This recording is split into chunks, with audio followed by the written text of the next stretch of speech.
ओम नारायण नारायण नारायण नारायण। सब मित्रों को राम राम, सबका स्वागत है। दोस्तों कैसे आप सब।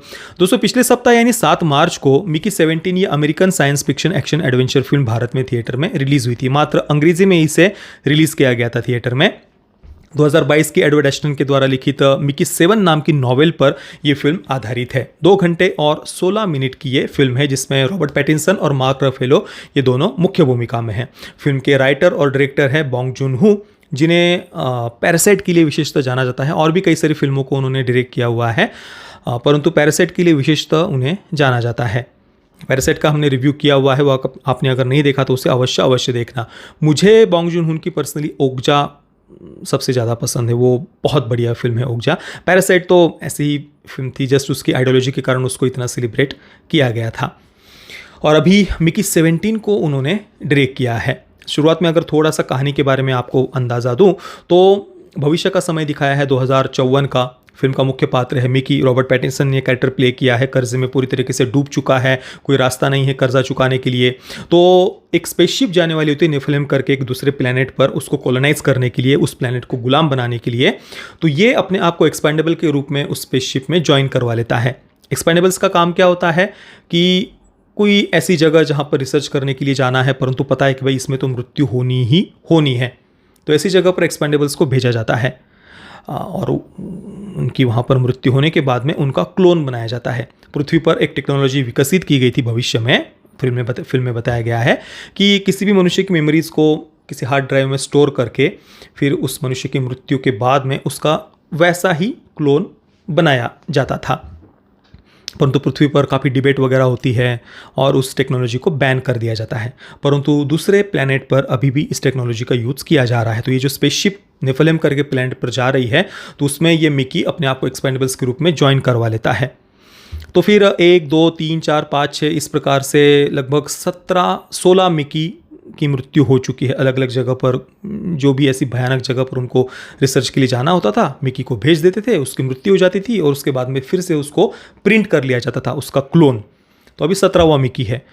तो निफलहेम प्लैनेट जो भी है ये, वहाँ पर कुछ अलग एक जीव दिखाए हैं, कुछ क्रीचर्स हैं जिन्हें क्रीपर कहा जाता है, रेंगने वाले ज़मीन पर। तो उनकी रिसर्च के लिए एक दिन मिकी 17 गया था, तो बर्फ़ के नीचे वो दब जाता है। तो उसका जो साथी, उसे लगता है कि भाई इस मिकी 17 की भी मृत्यु हो गई है। तो वो स्पेसशिप में आकर के रिपोर्ट कर देता है कि भाई मिकी 17 मर गया है। मिकी 18 को वो प्रिंट कर लेते हैं, पर मिकी 17 जीवित होता है, वो वापस आ जाता है। तो अब दो मिकी हो गए हैं। अब इसके बाद में क्या होगा ये जानने के लिए आपको फिल्म देखनी पड़ेगी।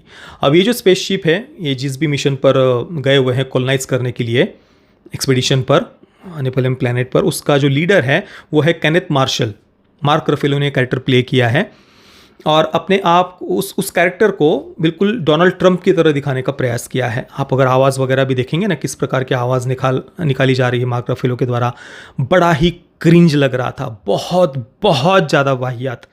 आप जब भी इस फिल्म को देखेंगे ना, आप देखना मार्क रफेलो ने कैसी आवाज़ निकाली है, कैसा ऐसा मुँह करके बोला है, भाई वो इतना घटिया और इतना क्रिंज लग रहा था ना मतलब वर्स्ट परफॉर्मेंस हम कह सकते हैं। और मैं बिल्कुल भी अतिशयोक्ति नहीं कर रहा, इतना ज़्यादा घटिया परफॉर्मेंस था मार्क रफेलो का और उतना ही ज़्यादा घटिया तरीके से वो कैरेक्टर लिखा गया था। तो केनेथ मार्शल उस स्पेसशिप का लीडर है, पॉलिटिशियन वगैरह उसको कहा गया है, और वो कॉलोनाइज करने के लिए गया हुआ है। और वहाँ के जो नेटिव्स है या ये जंतु वगैरह जो भी उस प्लैनेट के हैं, उनकी अपनी एक भाषा वगैरह है, तो उनको वो गुलाम बनाना चाहता है। उनको तुच्छ समझता है, कुछ समझता ही नहीं, अपने आप को सुपीरियर समझता है, वाइट सुप्रीमसिस्ट वगैरह। इस प्रकार से उस कैरेक्टर को दिखाया है। देखिए, कहानी में कहीं पर भी कोई डेप्थ नहीं थी, बिल्कुल बचकानी सी कहानी। किसी बच्चे को आप बोल दो थोड़ा सा, उसके दिमाग में वाइट सुप्रीमसिस्ट वगैरह बातें, वो उस प्रकार से कुछ बचकानी सी कहानी किसने लिख दी हो, इस प्रकार से फिल्म की स्टोरी है। आप देखिए, एलियन फिल्म फ्रेंचाइजी, पूरी सीरीज़ का हमने रिव्यू किया हुआ है एलियन, बराबर। उसकी भी आप थीम अगर देखेंगे ना, यही है कि पृथ्वी से एविल कॉरपोरेट है और यूएस आर्मी के लोगों को साथ में लेकर के फिर वो दूसरे प्लैनेट्स पर जा रहे हैं, वहाँ पर गुलाम बनाने के लिए या रिसर्च करने के लिए वगैरह वगैरह। और आप पूरी एलियन सीरीज को अगर देखेंगे ना, हर फिल्म में आपको कम से कम 50 बार company company company company company company ये शब्द सुनाई देगा कि कंपनी के लोग हैं, एविल कॉरपोरेट के लोग हैं, वो यूएस आर्मी को साथ में लेकर के वहाँ पर जो भी रिसर्च वगैरह करने के लिए जा रहे हैं, वही थीम है ना बराबर ना। पर आप देखिए कितनी मैच्योर वो फिल्म है एलियन, कितनी ज़्यादा डेप्थ है। और वहाँ पर फिल्म में भले ही 50 बार हर फिल्म में कंपनी शब्द उपयोग किया गया है, परंतु फिर भी फिल्म देखते हुए फील नहीं होता कि इसमें कोई एजेंडा वो पुश कर रहे हैं। नहीं, वहाँ पर कैरेक्टर्स पर, कहानी पर, सिचुएशन को डेवलप करने पर, उन बातों पर उन्होंने फिल्म में फोकस किया है। पर यहाँ मिकी 17 में अगर आप देखेंगे कहानी, कैरेक्टर डेवलपमेंट, उन पर तो फिल्म का फोकस था ही नहीं। बिल्कुल बचकानी सी कहानी, कोई बच्चा जिससे ऊपर से कहानी बता रहा है, भाई ये मिकी था, वो मिकी था, 17 मिकी मर गए, फिर दोबारा प्रिंट कर लिया, और फिर एक एविल क्या पॉलिटिशियन है और वो डोनाल्ड ट्रंप की तरह आवाज़ निकाल रहा है और वो सबको गुलाम बनाना चाहता। भाई क्या बचकानी कहानी है, कोई डेप्थ नहीं, कुछ नहीं, कोई कैरेक्टर डेवलपमेंट नहीं। जस्ट बजट मिल गया, बड़े बड़े भव्य सेट दिखा दिए, जो क्रीचर है उसको थोड़ा सा रियलिस्टिक बना दिया। हाँ, विजुअल्स में उन्होंने काफ़ी खर्च किया है, वो दिखता भी है, अच्छे खासे प्रोडक्शन वैल्यू के साथ में फिल्म बनी हुई है।